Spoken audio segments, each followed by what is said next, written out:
여러분에게 갑자기 좀 멋진 수억 원의 고급 스포츠카나 고급 자가용이 하나가 선물로 또는 공짜로 주어졌다고 한번 해봅시다.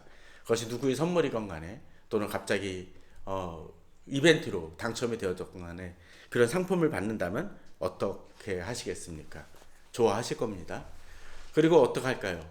그것을 받기 위해서 보통 조항이 없죠. 뭐 제세 공과금이라든가 일반적인 서류 절차는 본인이 감당해야 됩니다. 뭐 그런 문구가 있을 것입니다. 그런데 갔습니다. 갔는데 이 차가 등록을 해야 되니까 어떻게 해야 되나요? 만일 기존의 차가 너무 낡았으면 그것을 버려야 될 겁니다. 아니면은 중고로 팔든지요. 그리고 그 차들을 어떻게 해야 되나요? 그 새 차를 가지고 등기하는 데 가서 등기를 하고 또 여러 가지 공과금이 있으면 내야 될 것입니다. 그런데 만일 이 등기하는 것 자체가 차 등록하는 게 너무 귀찮아서 나는 이 차를 포기하겠다라고 이야기하는 사람은 아마 없을 것입니다. 또 그 차를 이제 세금을 내야 되는데 그게 뭐 몇십만 원 이상이 된다고 해서 야, 난 이 돈이 아까워라고 얘기하면서 그 차를 포기하는 사람도 없을 것입니다. 또는 그 금액을 가지고 나 진짜 이렇게 어려운 것이라면 난 시작도 안 했어 라고 하면서 포기하지도 않을 것입니다. 당연히 어떻게 합니까? 발품을 팔더라도 또 휴가 내기 너무 힘들더라도 시간을 억지로라도 내서 그것을 해서 내 것으로 만들 것입니다. 하나님의 약속도 어떤 때는 그런 것 같습니다.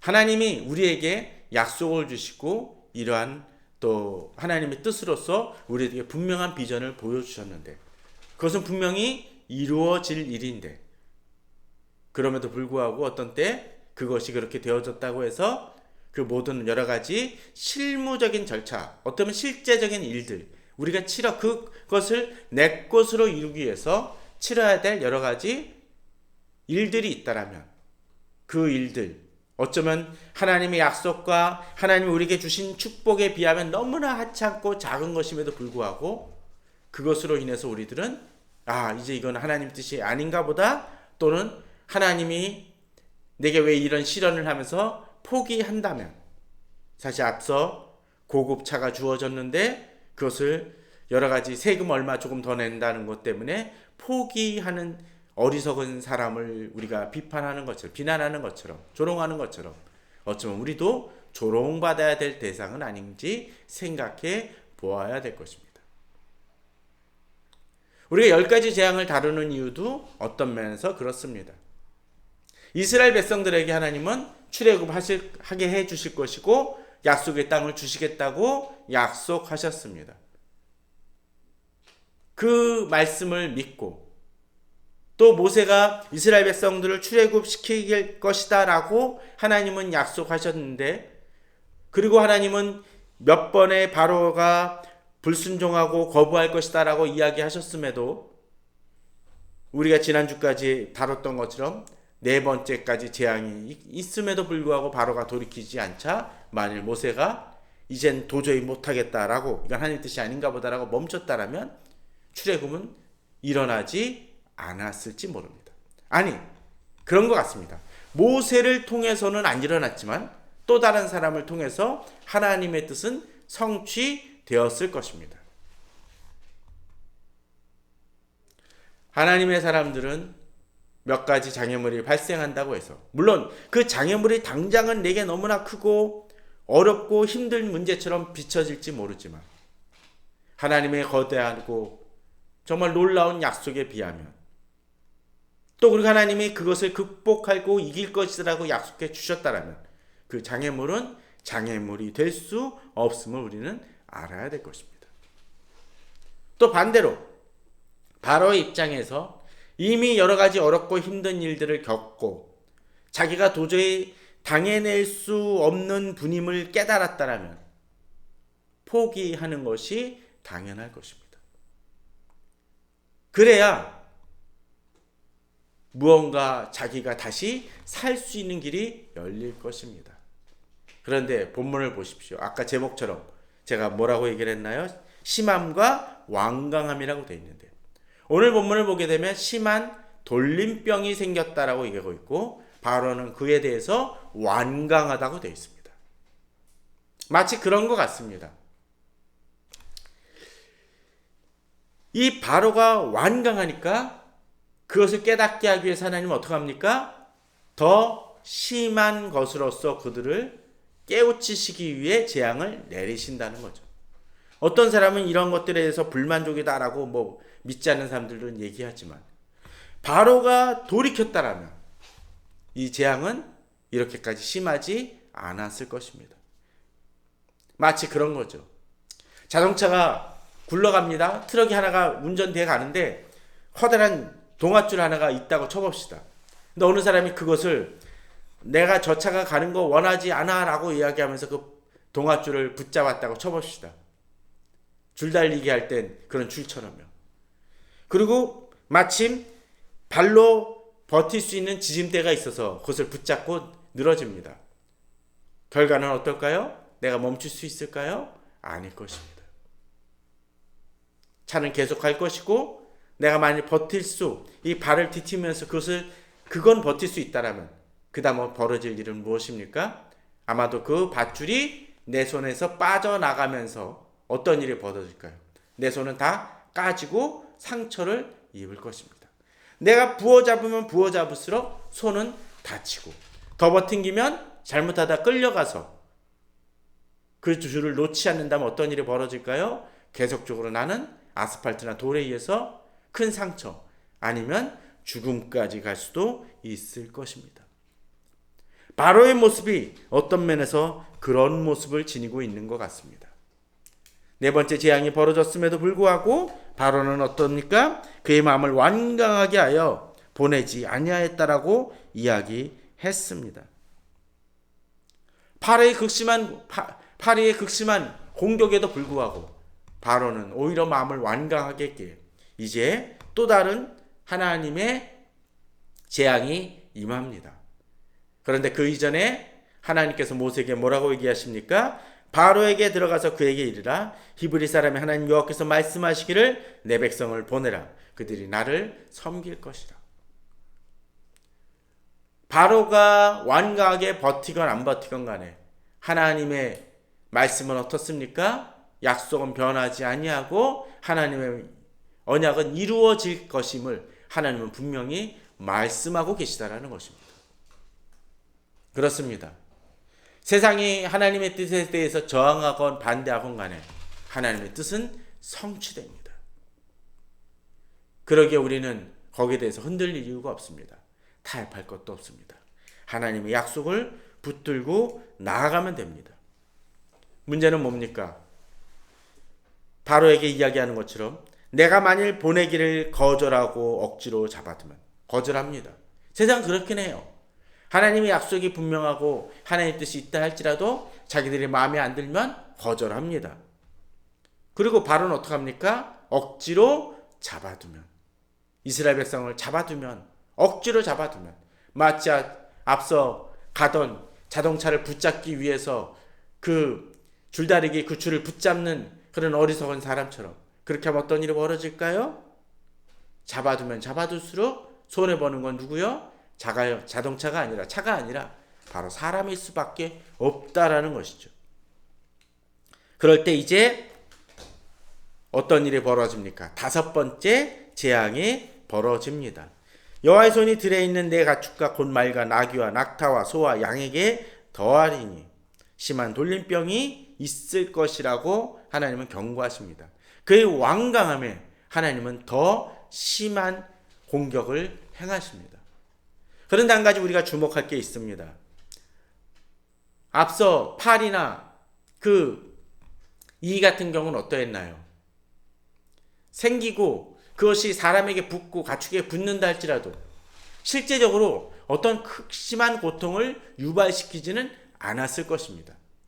어느 정도 물었다 치더라도 가려움증이나 약간의 모기한테 물린 것처럼 그런 자욱 정도가 남았을 수 있겠죠. 근데 오늘 본문은 어떻습니까? 이제 한 걸음 더 나아가서 돌림병이 생긴다고 되어 있습니다. 심한 돌림병입니다. 요새식으로 하면 어떤 것일까요? 마치 뭐 구제역이라든지 뭐 돼지독감이라고 그러나요? 그런 것들, 조류독감 같은 것들이 발생되어져서 떼죽음 당하지 않습니까? 바로 그런 일들이 벌어질 것이라는 것이죠. 예전에는 팔이나 이 같은 경우에 이런 것들이 귀찮고 번거로운 일일지 모르지만 생명을 해하지는 않았습니다. 그러나 이제 한 걸음 더 나아가서 이제 그 가축들이 죽게 되는 일이 벌어질 것이라고 하나님은 강하게 경고하십니다. 그런데 우리가 지난번에 보았던 것처럼 이제 한 가지 재앙이 발전하면서 어떤 일이 벌어집니까? 이전에는 정말 모든 곳에 나일강의 물이 애굽 이스라엘 백성들 가는 쪽에서 갑자기 피가 변하여 다시 물처럼 되지는 않았겠죠. 피가 돼서 겪는 고통은 모두 다 겪는 고통이었을 것입니다.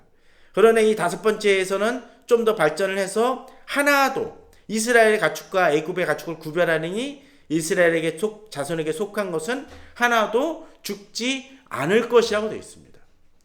앞서 재앙도 이스라엘 자손과 애굽 자손의 이것을 땅을 구분하긴 했지만 그때는 그냥 파리가 있느냐 없느냐 정도였지만 이제는 어떻게 한다고요?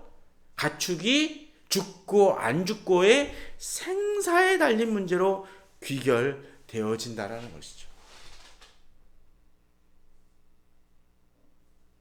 이 정도 얘기했으면 사실 들을 줄 알아야 됩니다.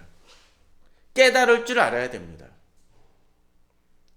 깨달아야 뭔가 문제가 있다는 것을 알게 되고 더 큰 화를 피할 수 있게 됩니다. 그러나 본문은 어떡합니까?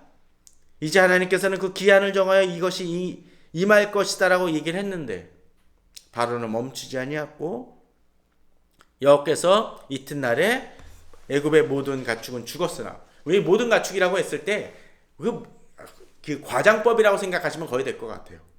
그 구제역이 발생되어지면 일부는 살을 수 있지 않습니까? 아마도 그랬을 것입니다. 그런 예의 규정에는 그 뒤에 구절 때문 재앙 때문에도 연관이 있습니다. 하여튼 자 그리고 이스라엘 자손의 가축은 어떡합니까? 하나도 죽지 아니하였다라고 되어 있습니다. 근데 이걸 확인한 사람이 누굽니까? 바로 이스라엘 백성들. 아니 7절에 보면 바로가 사람을 보내어 본즉 이스라엘 가축 하나도 죽지 아니하였더라고 되어 있죠. 자, 이렇게 이스라엘 가축을 사람을 보내어 보게 된 이유가 뭘까요? 뭐라고 생각하십니까? 자기들 가축들이 죽었어. 떼죽음을 당하지 않았습니까? 그 질병으로 인해서. 그런데 모세가 뭐라고 얘기했나요? 이스라엘 자손의 가축은 죽지 아니할 것이다 라고 얘기를 하니까 보낸 겁니다. 보내가지고 확인을 했어요. 그때 어떻습니까? 어라? 이쪽 가축은 하나도 죽지 아니하고 자기들만 피해를 입었음을 깨달았다는 것입니다. 앞서 팔이나 이는 이 정도 심각하진 않았습니다. 그러니까 불편하고 번거롭긴 했지만 억지로라도 버텼을 수 있었을 것입니다. 그러나 이제는 어떻습니까? 실제적인 재산상의 커다란 손실을 겪게 되었다라는 것입니다. 이 정도 되어졌으면 깨달아야 됩니다. 그러나 본문은 뭐라고 되어 있나요? 바로의 마음이 완강하여 백성을 보내지 아니하니라 되어 있습니다. 왜 그랬을까요? 어쩌면 바로에게 있어서는 지금 치르고 있는 고통이 아니라 끝나버린 고통이기 때문에 그럴지도 모릅니다. 무슨 얘기일까요? 계속되는 고통으로 이어지고 있다라면 차라리 이것을 멈추기 위해서라도 마치 파리가 들끓으니까 하나님 파리를 이제는 제거해 주십시오. 그래서 내가 듣겠습니다라고 얘기하는 것처럼 그렇게 요청을 하는 것일 수 있겠지만 지금의 경우는 어때요? 이미 그것을 이야기하기 전에 다 끝나버렸습니다. 예전에 파리는 어땠습니까? 요청을 하면 물러가 없어집니다. 개구리도 그러했죠. 근데 이제는 하나님께 요청한다고 해서 어떤 일이 벌어지나요? 가축들이 다 죽었던 것이 다 살아납니까? 아닙니다. 이 피해는 돌이킬 수 없는 재앙의 문제였습니다. 피해였습니다.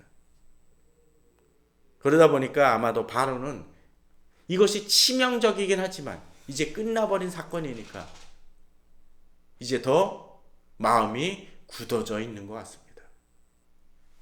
심함과 완강함이란 표현처럼 심함과 완강함이 있었을 때 그 다음의 제목은 뭘까요? 더 심함이 발생되어질 수 있음에도 그것을 깨닫고 깨닫지 못하고 돌이키지도 않는다라는 것이죠.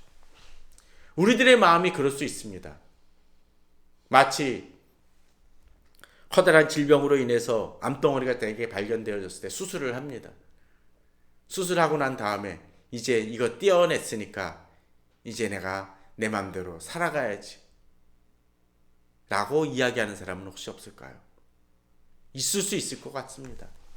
그러니까 뭔가 문제가 해결되어지고 난 다음에 또다시 옛날 생활 먹는 습관으로 돌아가고 또 빚의 문제로 고통받던 이 사람들이 빚 문제가 어느 정도 청산이 되어지고 난 다음에 또 하는 게 뭡니까? 또다시 예전의 생활 습관으로 돌아가는 경우들이 있을 수 있다는 것이죠. 돌이켜야 될 때 돌이키지 못한다면, 깨닫지 못한다면 이제 또 다른 위기로 빠질 수밖에 없습니다. 끝난 것이 아니라는 것이죠. 암덩어리를 제거했다고 해서 다시 그것이 발생되지 않는다라는 보장을 못한다라는 것입니다. 암 환자들에게 있어서 이 치료되고 난 다음에 뭐라고 얘기를 합니까? 보통 의사들이 5년 정도 재발되지 않는지 조심하며 기다려야 됩니다. 그래야 완치됩니다라고 얘기합니다. 바로에게도 사실 마찬가지였습니다. 이미 끝났습니다. 더 이상 돌이킬 수 없습니다. 그렇다면 이제라도 새롭게 출발해야 되는데 바로는 다시 마음을 완강하게 먹고 있습니다. 마치 담배로 인해서 폐암이 걸린 사람이 한쪽 폐를 떼어내고 나서 이제 암덩어리를 제거했으니까 이제 담배 펴도 되겠지라고 피는 사람이 있다면 우리는 엄청 어리석은 사람이라고 이야기할 것입니다. 그러나 우리는 그렇게 극심한 피해를 당하고 나고 어려움에 하나님의 징계를 받고 나서 이제 그 징계가 지나가고 나니까 이제 다시 어리석은 길을 택하는 어리석음을 범할 수도 있다라는 것이죠. 그러게 하나님은 이제 다시 바로에게 도전을 주십니다. 여호와께서 모세와 아론에게 이르시되 너는 화덕에 제 두 움큼을 가지고 모세가 바로의 목전 산을 향하여 날리라 라고 되어 있습니다. 자, 본문을 보게 되면 재미난 내용들이 몇 가지 있습니다. 자, 지금 예전하고 다르게 이제는 좀 더 적극적으로 나아가죠. 자, 뭐에서 뭐를 갖고 옵니까? 화덕에서 제 두 움큼을 가지고 옵니다. 화덕은 뭡니까? 혹시 기억나는 거 있습니까? 개구리 때 개구리가 이 떡반죽 그릇에도 들어가고 또 어디 들어갑니까? 화덕에도 들어갔습니다. 그래서 어떤 일이 벌어졌을까요? 이건 제 추측이라고 얘기했지만 아마도 그것이 불로 인해서 고약한 냄새가 나고 지저분한 그 자국이 남았을 것입니다. 화덕에서 갖고 왔다라는 것은 바로 바로에게 개구리 재앙을 다시 되새기게 해주는 것이 될 것입니다.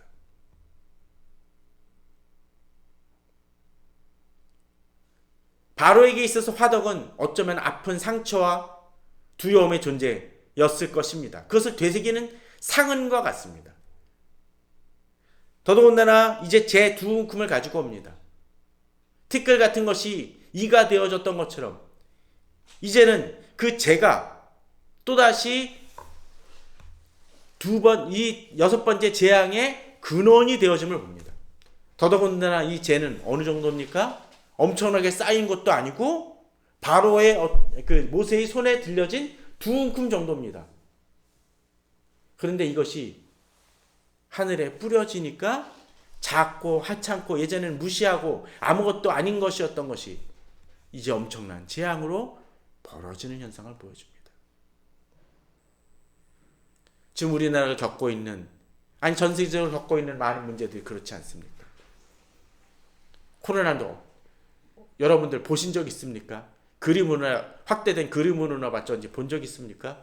근데 그것이 두려워 사람들은 마스크를 하고 있고, 예전에는 남이 먹던 그 찌개에 같이 나눠 먹었는데 그러지 못하는 현상을 보여줍니다. 보이지 않는 것 때문에.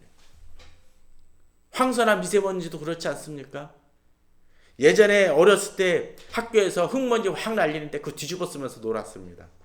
그런데 지금은 그렇지 못합니다.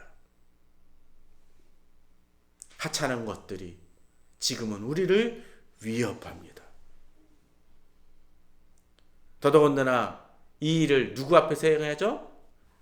모세가 바로의 목전에서. 너 보라는 겁니다. 너 그렇게 완강하게 해? 이젠 내 앞에서 아주 드러내놓고 할게. 그러자 그 재가 애굽 온 땅에 티끌이 되어 애굽 온 땅의 사람과 짐승에게 붙어서 악성종기가 생길 것이라고 되어 있습니다.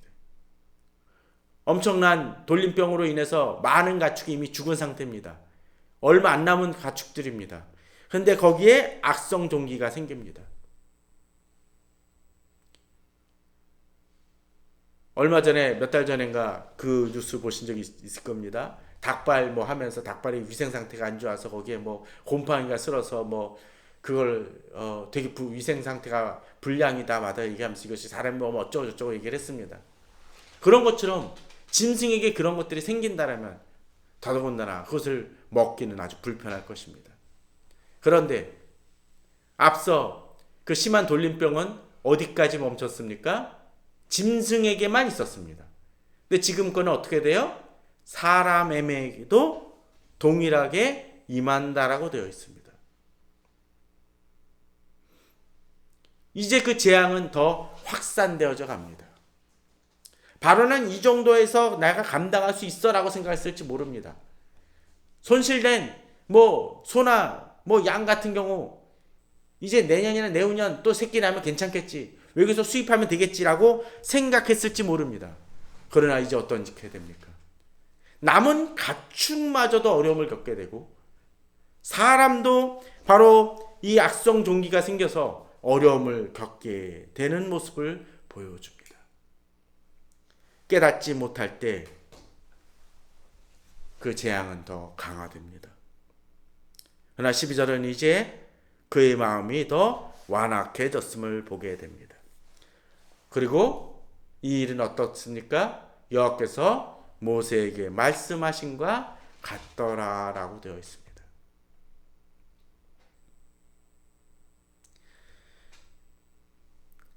분명 출애굽은 하나님의 약속입니다.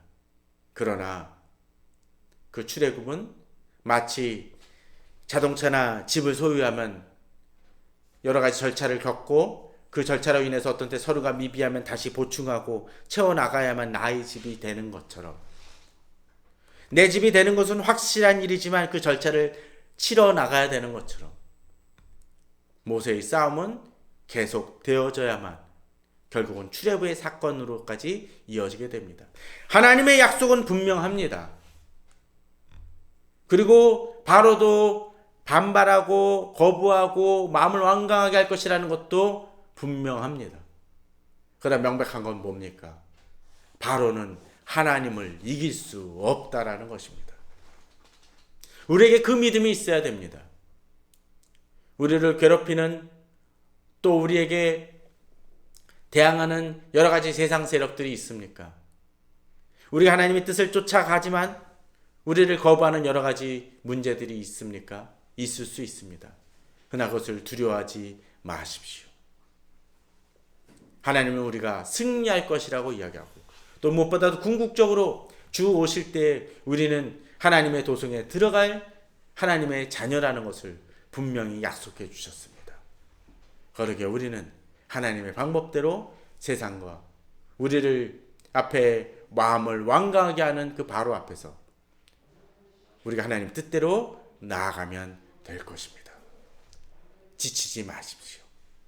그렇게 믿음으로 나아갈 때 우리는 이길 수 있습니다.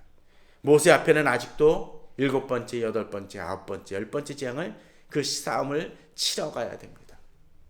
그 과정이 어떤 때는 힘들고 어떤 때 낙심될 수도 있지만, 그러나 그런 과정을 통해서 하나님께서 이렇게 우리들을 이끄셨구나라는 또 믿음의 승리의 증거가 될 것이기에, 비록 그 과정은 힘들고 그 기간은 힘들지만 나중에 돌이켜보면 하나님의 은혜라는 것을, 하나님의 엄청난 역사였다는 것을 깨닫게 되는 것처럼 그렇게 믿음으로 나아가는 지치지 않은 우리가 되었으면 합니다.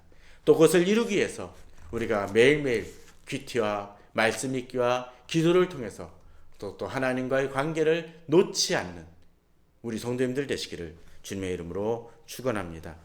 다 같이 기도하시겠습니다.